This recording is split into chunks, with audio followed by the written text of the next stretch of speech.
Today we are looking more closely at how content is created for the World Wide Web. Now, for the past year or so, your teachers have become a bit of a YouTube sensation. We have had to teach you in a way that it is easy for you to access from home, and we found one of these ways is uploading videos on YouTube. But we have to be very careful when we do this. We have to make sure that the information we get together is accurate, and we present it to you in a responsible and legal way.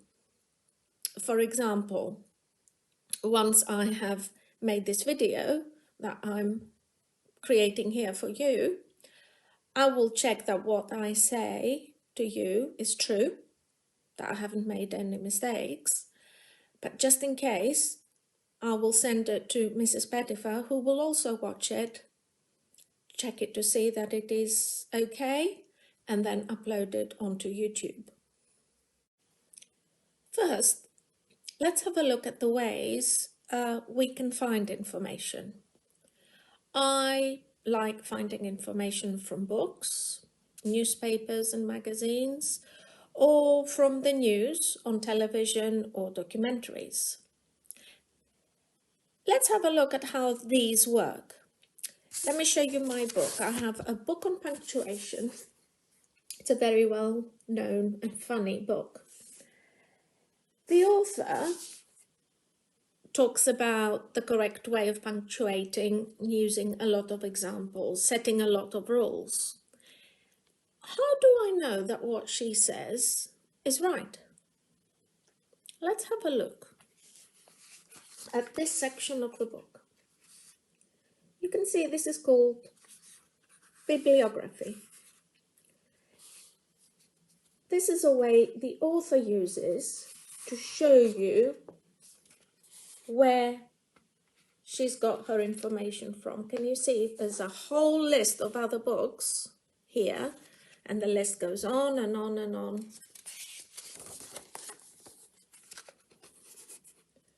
This way she shows you that the information has come from other sources as well. It is not just her opinion that she's giving in the book. There are facts that we can find evidence from in these other books. Newspapers. Let's have a look at the newspaper. There's articles in the newspaper. Now, newspapers can be a bit tricky because they will give you information, they will give you facts, but newspapers will also give you opinion. Now, in a newspaper, this is clearly marked out. There are sections for news, and there are sections where a journalist analyzes these facts and presents his or her opinion. I can trust these sources because people check them. So an author will have a list of sources. They would have done research to check that what they say is true. But also authors employ other people called fact checkers sometimes, whose job is to check that the numbers they use in the book are correct. There was a case recently of a very famous author who made some important claims in her book. She gave all these amazing numbers. Millions of people did this, millions of people did that. And she went on a radio program to talk about her book. And the journalist there, who had done his research, said, actually, you are wrong. You say this is what happened. Our numbers, our research shows that this is not true. It was terrible. She was so embarrassed, and her book failed. So it is very important to check the information you give. Newspapers have whole teams of journalists who are trained. They have gone to university to study how to present news. They have trained on how to gather information and present it.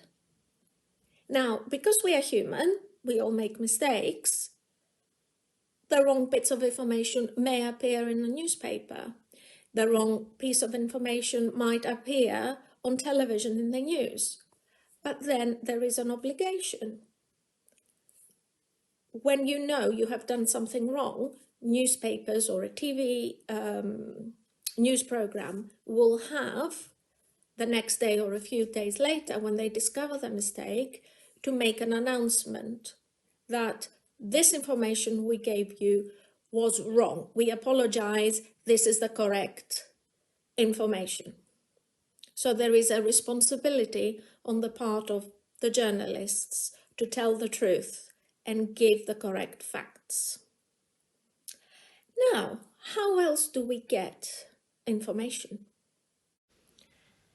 Let's look at online sources of information or things we find on the World Wide Web.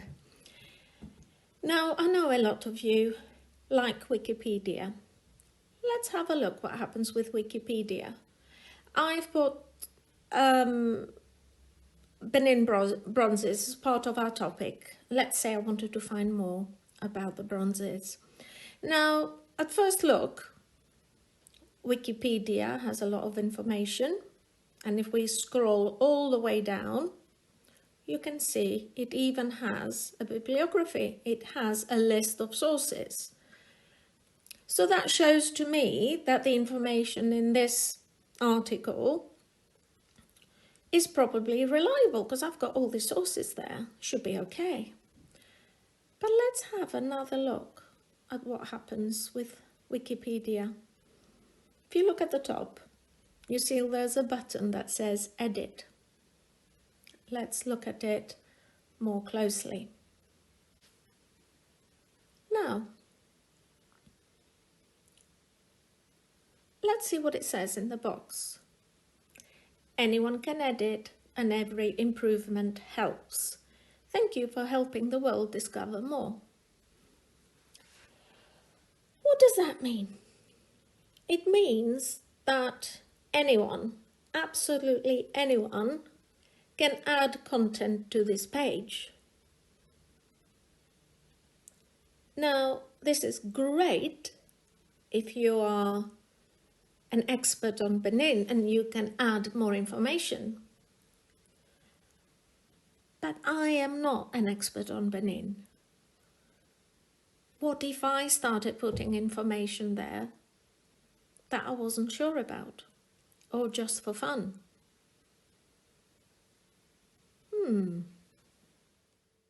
Let's look at another page on Wikipedia. This is about quinidia. I want you to pay attention to the box at the top. So this says, this article contains close paraphrasing of a non-free copyrighted source. This is a polite way of saying that some of the information on this page is taken from another book or another source of information without permission. Okay? The copyright is a way of protecting intellectual property, protecting your books or what you have written. So some of these sections on this page basically have been copied from somebody somewhere else, which is not a proper way of presenting information. Okay, it's a bit like stealing. So this is not the correct way of going about things. Now, Wikipedia, in this case, have found this and they're asking people to correct it. The reason I'm saying all this is to show you that Wikipedia, even though it is extremely useful, is not the most reliable source for information. It is a wonderful thing that it belongs to everyone and everyone can participate in it, but it is not always reliable and you need to be very careful when you use it. So Wikipedia was only a small example to show you that the information we see online is not always reliable. We have to be really careful about it. Now, therefore, I'm not going to lie to you. This is a very, very tricky skill to have. Even adults struggle with this. Online information is a bit like the wild, wild west. There are rules, but there are many people who do not follow these rules.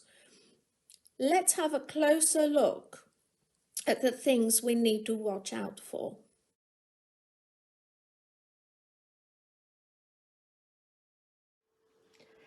Let's look at one of the ways information can be inaccurate. Now, imagine this holiday maker in Scotland. He spots a purple fish on a lake. He goes and tells a friend, I saw this incredible purple fish. It was that big. His friend goes tells another friend, do you know, my friend saw this incredible, ginormous purple fish in a lake. This friend goes tells another friend, do you know, a friend of a friend of a friend saw this weird, enormous purple fish in the lake, and it had legs. That friend sees another friend. Do you know, I heard there is this incredible purple fish in the lake. It can walk. It's got wings. It's a monster. This friend goes tells all his friends. Do you know, there is this purple creature in the lake with a terrible long neck and terrible legs and terrible tail with wings. It's all true. I know people who've seen it in the lake. And before you know it, enough people talk about it, and the story of the little purple fish turns into the terrible purple monster who lives in a lake in Scotland. Its name is the Loch Ness Monster.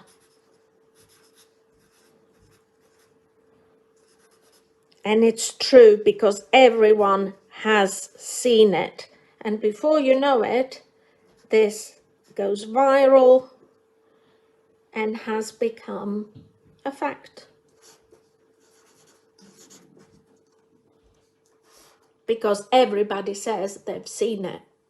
So information on the World Wide Web might be inaccurate because it has not been researched properly. Nobody has checked the facts that it presents, if there are any facts. It could be based on hearsay, that is, stories people tell. So, for example, if you say a friend of a friend, my mum's best friend said, oh, I know a man down the street who, all this is hearsay. It is not fact. So it's up to you whether you believe it or not, but I wouldn't trust it. So gossip and hearsay is not good information.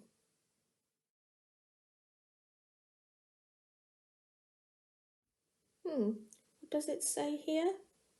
Next time it snows, all schools in England are to close. Fake news, fake news. Or is it? Thinking about fake news, lately it has become a bit of a slogan for any bit of news I personally don't like. So if I don't like something, it might be fake news. But what do we really mean by that? News and information might be not accurate due to human mistakes or lack of good research. But also, information we get online may not be correct because it is not honest. What do we mean by this? It could be that information is put out, it's put on the web with the purpose of making people confused. It is wrong information done deliberately to upset people and cause a bit of a fuss. So there are people out there, or groups of people, some of whom do it for a bit of fun, others because they want to disrupt society and cause fear amongst people who spread the wrong information. They know it's wrong, but they do it anyway because they want to make people worry. And they do this through social media. And as we know, in social media, a small piece of information gets shared amongst other people, and it spreads and it spreads and it spreads till people don't know what is right and what is wrong anymore. That is dishonest information. That is a bit of fake news. It is not the right thing to do, but it happens. And the reason it happens is because we can't really see who is behind these news. Remember, in a book or newspaper or on television, we know exactly who is producing these news. Online, this is not so easy. It could be me. It could be somebody who lives in another country. It could be a group of people who are paid just for this reason, to create confusion and panic.